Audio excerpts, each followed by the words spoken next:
Coming up, the latest on the Supreme Court and gay rights, why North Dakota changed its abortion laws, and how the Pope is celebrating Easter.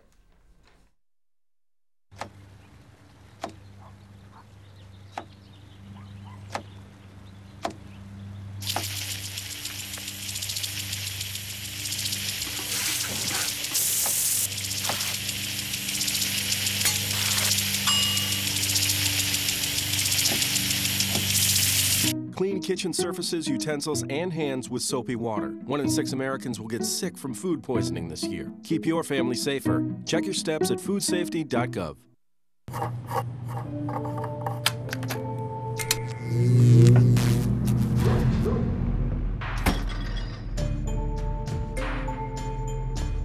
Traditional light bulbs actually generate 9 times more heat than light.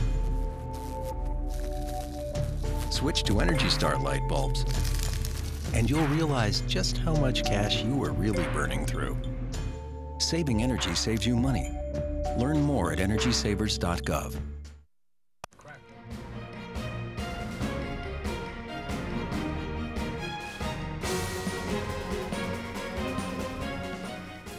Welcome to the National Rundown News. I'm Tyler Edwards. And I'm Rob Cunningham. A majority of the Supreme Court on Wednesday appeared ready to strike down a key section of a law that withholds federal benefits from gay married couples after they concluded 2 days of hearings that showed them to be as divided as the rest of the nation over same-sex marriage. Justice Anthony M. Kennedy, the head justice on the issue, said that the Federal Defense of Marriage Act may have intruded too deeply on the traditional role of state governments in defining marriage. The federal law recognizes marriages only between a man and a woman. Now we will hear the recent developments on President Obama's gun control agenda. President Obama invited mothers pushing Congress to pass stricter gun laws to the White House today. This is our best chance in more than a decade to take common sense steps that will save lives. He pled with Americans to put pressure on lawmakers to act before another tragedy like the Newtown, Connecticut school shooting. We need everybody to remember how we felt 100 days ago and make sure that what we said at that time wasn't just a bunch of platitudes. Gun control advocates allied with the president are also staging a national day to demand action. The Senate is supposed to take up gun control legislation next month. It does not include the assault weapons ban the White House wants, but it does include background checks. 3 Republican senators have already said they plan to filibuster the bill.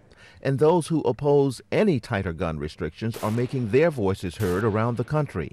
They showed up at a town hall meeting protesting new gun control measures Colorado Governor John Hickenlooper recently signed into law. The president of the National Shooting Sports Foundation told CBS News lawmakers should be focusing on access to firearms, not guns themselves. The same firearms in the hands of a law-abiding sportsman is a horror show in the hands of a violent criminal who shouldn't have them and is not legally entitled to possess them. The Senate plans to begin voting on gun control legislation as early as April 8th. Randall Pinkston, CBS News, the White House. A massive landslide in Washington destroyed one home and threatens more than a dozen others. An official and CNN affiliates in the Seattle area reported Wednesday. No injuries have been reported. The landslide cut access to 17 homes and residents have been taken out by boat. Other areas' homes were evacuated. Retired 4-star General David Petraeus apologized Tuesday night for the scandal that led to his resignation as head of the CIA. His comments came at an annual dinner to honor the military. It was one of his first major public appearances since the scandal. A 3-year-old adopted boy whose death in West Texas has drawn stern criticism from Russia had more than 30 bruises, cuts, and other marks on his body soon after he was pronounced dead, according to a report from a Texas medical examiner. The U.S. State Department says it will hold a public meeting that proposed Keystone XL pipeline project in April 18th in Grand Island.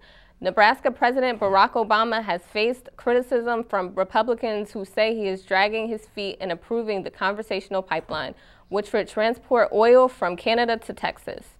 North Korea on Tuesday served up the latest round of threats against the United States, saying the plans to place military units tasked with targeting U.S. base under combat ready status, angered by tougher UN sanctions and joint military exercises by the United States, South Korea, Pyongyang has issued a range of bombastic threats in recent weeks.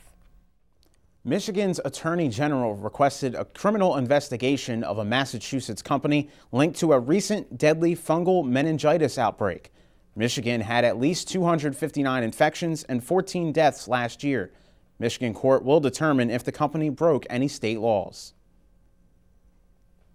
The Indiana Supreme Court upheld state's voucher program, which gives poor and middle-class families public funds to help pay for private school tuition, including religious schools.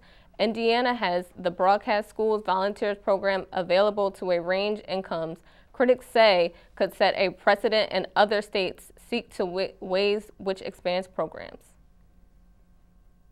A 4-year-old boy was found alive but malnourished in the Union, New Jersey apartments where police have discovered a decomposing body of a woman.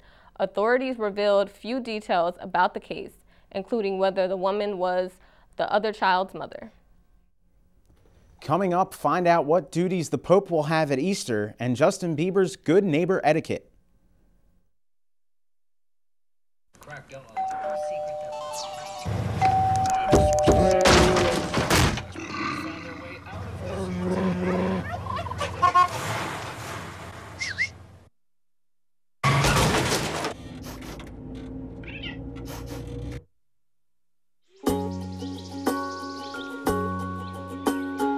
Getting closer to nature can get you closer to your family. Go to discovertheforest.org.